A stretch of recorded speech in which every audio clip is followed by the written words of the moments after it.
who just didn't really get going.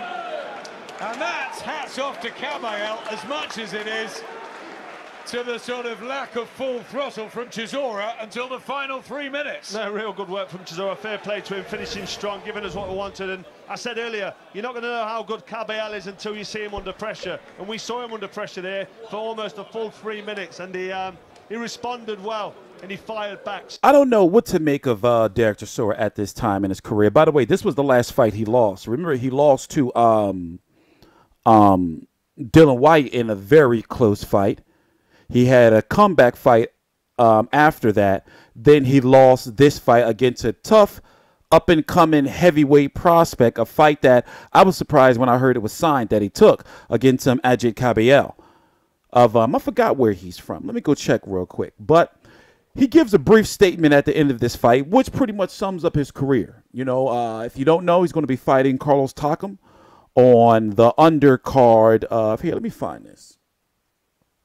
On the, it doesn't say it here. Here, it's over here. He's going to be fighting Carlos Takam on the undercard of former WBO champion, also lost to Anthony Joshua in his last fight. Joseph Parker versus Dylan Whyte. Dylan Whyte also lost to Anthony Joshua and had that very close win over Derek Chisora. Now, does Chisora versus Whyte 2 still, or Whyte versus Chisora 2 still make money? I guess as a backup plan, you know, if Dylan Whyte loses to Joseph Parker, Chisora keeps winning, you know, it's one of those fights that I guess they can still always go back to. It's a pretty stacked undercard, even though fans are looking at it like, why is it pay-per-view? And even though these are good names on the card, they're not fighting quality competition. But you have Kell Brook versus, I believe this guy's name is Baby Boy Cook. I forgot his first name. I remember seeing him get hit by a fucking ice bucket or some shit, right? You have Derek Chisora, which we're talking about in this video, taking on Carlos Takam. Carlos Takam has not fought since October of last year when he fought Anthony Joshua, because he was the late step-in for Kubrat Pulev. Pretty solid fighter, and he does have the skills to beat Derek Chisora. This fight could turn out to be a pretty ugly fight, or it could be Derek Chisora's last fight. But then again, we thought Derek Chisora was going to retire after he lost to Kabayel. At least I thought he would, you know.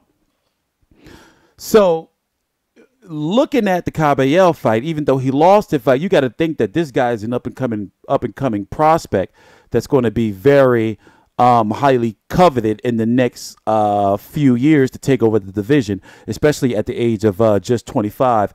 Having Derek Chisora on his resume, and also likely fighting Dmitry Dmytrenko possibly in the future, but that's a whole different video. The point I'm trying to make is, as you can see, when it comes to Derek Chisora's biggest fights, you know, from the Robert Helenius fight he should have won, both of the Tyson Fury fights he lost, the very big feud with David Haye, where they had the fucking glass separating them at the final press conference and the weigh-in. Poor Adam Booth got glassed. He lost to Vitaly Klitschko. He did spit in Vitaly Klitschko's face at the final, was the weigh-in, right? Where he spit the water in his face. That was some nasty ass shit. Got glassed by David Haye. You know, had some nice solid wins, you know, along the way to rebuild back up his career against journeyman.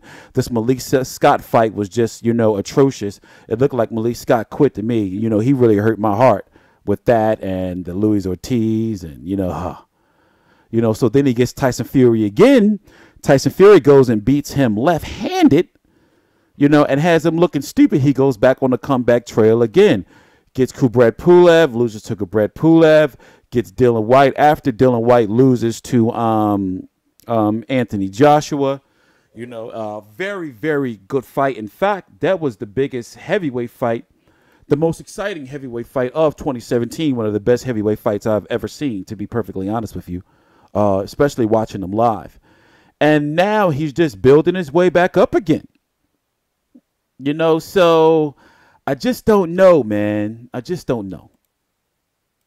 I don't know, like, how much more faith you can put in Derek Chisora. I mean, yeah, there's good, you know, fights out there for him, you know, but right now it's just like, okay, all right, you know, we know that, you know, you can put up a good competition when you want to.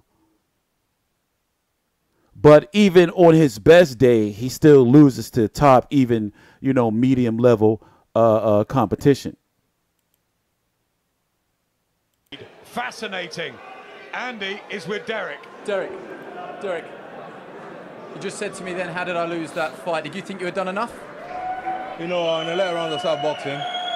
But you know what? I ain't going to complain. I lost the fight. Tremendous effort in the last round. Did you just leave it a little bit too late? Oh, I think I've done enough on the middle rounds. Nah, but he lost the fight. He lost that fight. So, like I said, a guy like Carlos Takam can beat Derek Chisora. You know, it's not even a debate of if, you know, Carlos Takam has a chance. He does have a chance. 28-8, meaning Derek Chisora with 20 KOs. And as I said, when it comes to his biggest fights, he has lost them. This Carlos Takam fight, he's got to win. Period. If he still want to remain like in the mix, kind of, even to get a guy like a Lucas Brown. You know, like I can see how Eddie Hearn can still keep Derek Chisora, you know, on a nice little path, you know.